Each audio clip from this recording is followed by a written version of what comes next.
My name is JSnow. I'm a sickle cell warrior carrying SS. I live in Los Angeles, California, and I do film, I write, and I do stand-up. I got into entertainment because I hated day jobs. I was working one shitty day job after another. Target, Albertsons, pushing carts, unloading boxes, you name it. I had the odd job. And I was only projected school and work for most of my young adult life. And never really thought about getting into entertainment until I realized how much I hate working day jobs. And that 80 hours a week or 40 hours a week for whatever they were paying me at the time was just not enough for me, right? So I'd be getting paid to work security and literally just watch YouTube videos all day. I'm watching kids my age make videos, make money, have fun, creating. And it sparked my interest because it's way better than wearing a suit at somebody's billion-dollar corporation making $12 an hour, And so I started to just make my own YouTube videos. I always had a knack for writing since elementary school. It was just one of those things I kind of let go of because, again, I was projected, go to work, go to school, let go of writing. Once I realized how much I hated day jobs and how much these guys are making sketches and making money and living off of it, I realized that I can write, if not better than them. So let me try. And I did that with my friends. I rallied my friends and we created YouTube videos for a few years. Like before it even became years, the first few months, right? We were creating videos and I was doing a lot. I was shooting, editing, writing, trying to figure it out. Going to the University of YouTube to figure it out, right? And I was doing that so much, so consistently that I would come to work late, miss days, stuff like that. And I was a supervisor at this time. And they made an example out of me and fired me because I was late and I missed days, and I had like a couple of days where I missed it. Mind you, I'm the supervisor. They promoted me 6 months ago. Now they want to make an example out of me and fire me. So I took that last check and I bought my camera and I hit the ground running, and that was in 2012. Now, 2025, my first debut half-hour comedy special just came out on YouTube. It has 225, almost 250,000 views. I'm working on a feature film documentary that should be out, I don't know, maybe 2 years from now, who knows. And I'm doing stand-up all over the world. So yeah, it wasn't like a, I wouldn't say it was like a poetic, people inspired me and I figured it out because they kept fanning my flame. Like honestly, it was something that I had to figure out myself. Like my family didn't even support this early on. My family heard me say I was gonna, I'm not gonna try to get another job and do YouTube, and they were like, what the fuck is wrong with you? Like how are you gonna pay your rent? And for the first year or two of that, they did not support me. They did not believe in it. And it wasn't until I was doing shows and working on channels with like Russell Simmons and Marlon Wayans for them to get on board and become what they are now, which is my biggest fans. So, I say that to say you may not always get the support you need to start, but that first step is the hardest and it's the most important. The first step is always the most important because it's going to lead to step 2, 3, you said the 4. first step was just do it? The first step is just jump in the water. Just start doing it. Everybody wants it to be perfect the first time they come out. And it's like your first step wasn't perfect. Yeah. You didn't take a first step and go, yeah, and then start crip walking as a baby. Like, take your first step, fall, get back up, take another step, fall again, get back up. And before you know it, like those falls, you won't even think about them anymore. You'll just keep going. So yeah, the first step for me was writing the script that I wanted to do first. And yeah, here's how goofy I am, right? So my first sketch idea was shit baby daddy say, because that was the trend at the time on World Stars, things people say, right? So I did a shit baby daddy say video because all of my friends had kids, so I knew exactly what they say, and it went viral. Start with what you see and what you think is funny and do your version of it. Get good at that, and then start to just interject your voice into the things that you want to do. That's a great way to start. How did sickle cell impacted, the path that you took? It was difficult. Sickle cell definitely impacted the route that I took because it was tough. Like I'm still trying to figure out how to manage sickle cell. 38 years old to this day. I'm still figuring it out, learning things. Back then it was even worse. So I'm not like most people. I push myself to limits that I probably shouldn't. People close to me hate that about me, but I'm just very determined. I feel like I have a purpose. I feel like I have a reason to be here with these talents, this condition, and just the sight that I have. So it don't really, like, sickle cell is no longer an obstacle for me in terms of like what I do. It's just a part of the story, you know. And at first it was very difficult because I didn't want to talk about it. I wasn't vocal about it, especially in Hollywood, especially as a black man. You know, that's the stigma. It's like you're weak, you're a liability. People, you know, I've lost jobs because of sickle cell. I've been recasted in the hospital. You know what I'm saying? So those are ways that it definitely, you know, like those moments are really tough, you know. But you got to push through and prove people wrong. People are waiting for you to give up. People are waiting for you to realize it's not going to work out. People are waiting for you to say, you know what, yeah, I'm not doing it anymore.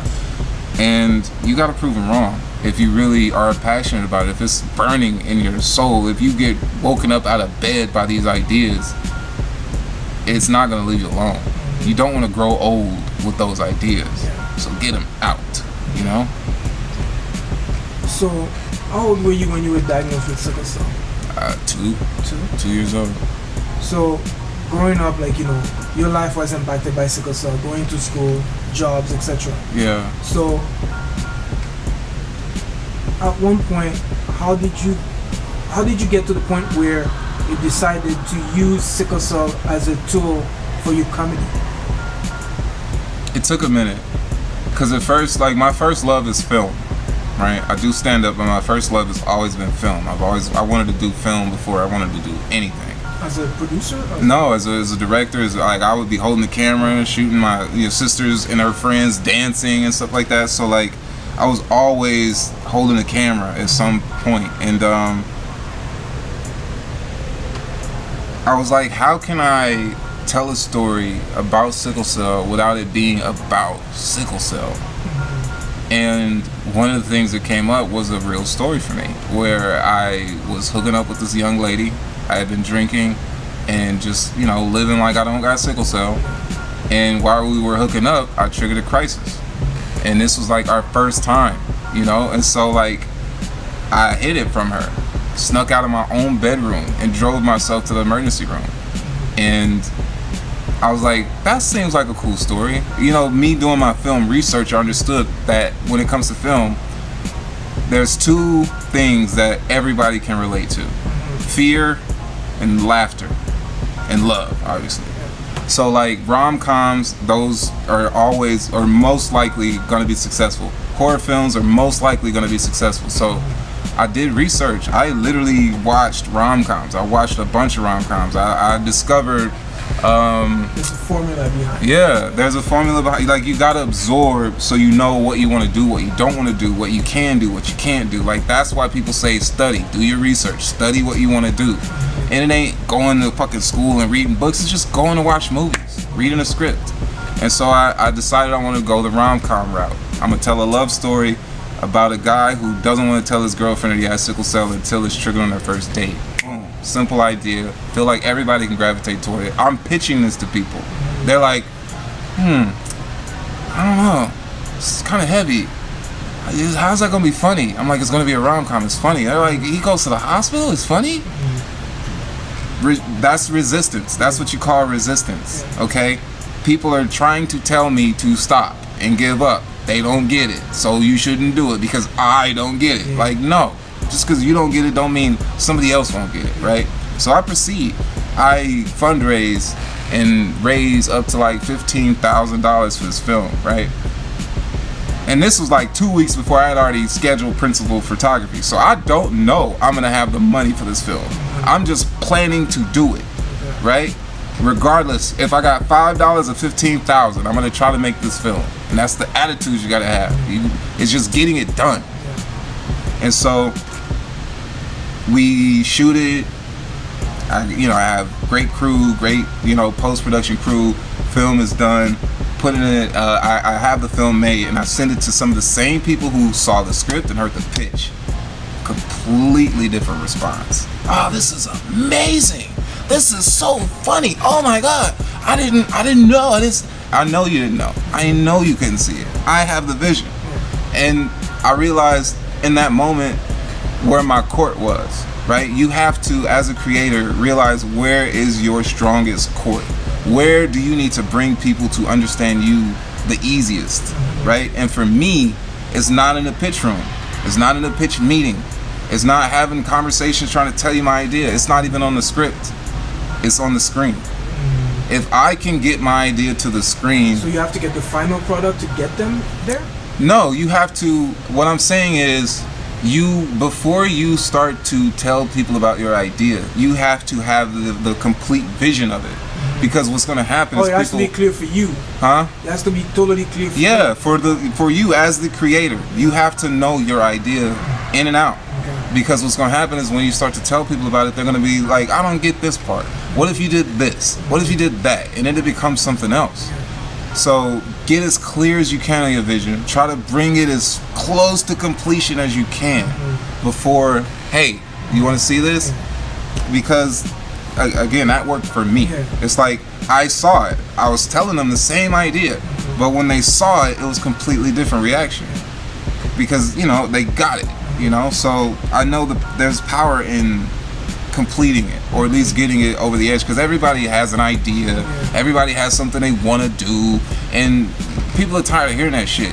People are tired of hearing, yo, I got this idea I want to do. Okay, do you have a script? No, I got it in my notes. Like, bro, you got to be ready, you know? Like, the game is going now. They're not looking for people who are trying to get in the game. They're looking for people who are already playing it, and they just want to get another player. You building a basketball team, you're not going for the dude who's like trying to learn how to dribble. You're going to the guy who knows how to dribble and dunk, and you know, all of that. Like, you know, get your game up before you start trying to. I don't know how I got to this, but yeah, I'll offer that to the people watching. I understand, but when they get to that part, like the film is done, so now are you at the point to get distribution, like a distribution deal? Like where were you at that point when I started showing people? When you showed them, and now you get a different response. So what do you get out of it at that point? So that's another thing. I think you have to ask yourself what you want out of it. For me, it was just a little bit of a better understanding about sickle cell. If that was what people got from my film, then I won. That was my goal. I didn't do it for money. I didn't do it for views. I put it on YouTube. It got 2,000 views right now. It's it won awards. It won an award for best directing and best cinematography. 2,000 views on YouTube. I didn't make any money from this. I spent $15,000 on it. $15,000 on it. I didn't make much of a dime back. It won awards. It got into like 7 or 8 festivals. Why does it not? Okay, how come it didn't get the traction that it should get on YouTube? I mean, it's on YouTube. So now you're trying to get it into like a different format? It could be a bunch of different things. Like this is a short film we're talking about here. The short film Flawed came out in 2019. And then, well, I filmed it in 2019. It launched at 2020. So COVID. I got one festival. I got to go to one festival in February, and then COVID hit and everything else was online. And so that whole festival run where it could have got the popularity that it deserved didn't happen. And it's sickle cell. It's like, and I was posting on a channel that I had been kind of not posting on for a while. So I didn't expect it to do well, but it did what I needed it to do. It showed people that A, I'm a filmmaker, B, I know how to tell stories, and C, I can make this shit funny. So that is more valuable than anything, because that opened up other doors, you know? So sometimes it ain't about what you're gonna get out of it in terms of like monetary compensation or like popularity. It's like, how are you showing people who you are and what you can do? You have to show people. It's called show business. Show me what you do. Don't tell me what you do. Show me what you do. That's good. Yeah. So after that's, because I remember like we had a conversation that this is one part of the movie, because the story is deeper. In your, I don't know if you got to that point, but the story is deeper than what you show me, like from the short clip that we had from the festival. So now you have like a longer version of it. So what is your plan for the story when it comes to that particular film? Well, Flawed and the new film, the documentary I'm working on, are two different films. But yeah, Flawed is more like a narrative story. The documentary is just raw. We in the hospital. You seeing me in pain. You seeing me go through a crisis and what triggered it. And then I'm talking about how I combat it and all these other things. There's a lot of information about other warriors. And there's another warrior in there who has SS, and she's from Nigeria. She hasn't had a crisis since 2019. And I show her routine. I show her supplements, her herbs, everything she does. And that is a different story. That is just raw, here's sickle cell on the front lines. Yeah. So, Flawed, do you have a part 2 for this? That was the plan in 21. After the festival. So again, it didn't get a bunch of views on YouTube, but people again saw the story. If the story is there, it doesn't matter how many views it got, right? So I went through a year of pitching my show, my Flawed TV show, to Netflix, HBO, Fox, AMC, A24, you name it. Ryan Coogler's company, LeBron James's company, like every company that you could talk to, I talked to. And they all were like, we love it, but all right, have a good one, you know? And so what do? Do you stop, or do you continue to try to tell other stories? I didn't want to get stuck on Flawed, so I told other stories. And now I'm, you know, this was God's plan. I'm the vessel for what this documentary is, which is going to do way more than what that short film could have did. So, you know, yeah, man. Last thing I would like to ask, call to action. What would you want somebody that hear the story to get out of it? Just Google JSnow Pro, JSNOW-PRO, just the letter J, because there's so much information on my channel. There's so much information on my social media. I'm not even doing this for followers. I'm just doing this for education. Like, I put education in all of my material, and I coat it with laughter and sugar to some degree. So just experience something different, experience something real, something raw, and something funny at the same damn time, which is hard to do. So check it out. Last thing I'd like to ask you, from your perspective, do you think that you were able to move the needle? What I mean by that is, like, originally I always had the idea, like, how can we make Caucasian, other people that don't have sickle cell, care about sickle cell? In my opinion, your Flawed did that. What do you think that did? I don't know what can make white people care about sickle cell. Honestly, I think that, like, you don't want my answers on that. Like, I'm very militant when it comes to, like, so it should start from us. Disparities and stuff. I think it does start with us. It's like the shame and the silence that people have around sickle cell is what's helping the system win. It's what's making doctors come at you with the whole drug seeking stuff. It's what's making people think, oh, it's not that bad. Because we don't speak enough about it. Why would anybody else speak about it? You know what I'm saying? So I think it's taking it out of their hands, and, like, seeing more of our, black people support this and come to these events and talk about sickle cell, and the people who have it, and stop saying, oh yeah, my cousin had it, and yeah, my nephew had it, my uncle died from it. Like, but what are you doing to advocate for it? You know somebody with it, but you're not doing anything about it?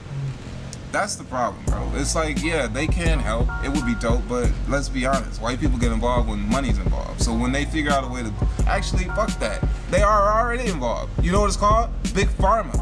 You know what I'm saying? Like, them motherfuckers come here. Every white person is here to sell us drugs, which is fucking crazy. But it's the truth. You want to talk about getting white people involved? They come in when the money comes. So watch when I sell one of these fucking movies or something. Watch it be a bunch of white people sitting next to me. You know, like, yeah, we love JSnow. He's pretty cool. Yeah. Like, so, bro, let's be real. All right. Thank you very much. I appreciate you. Thank you for your time. Of course. All right, bro.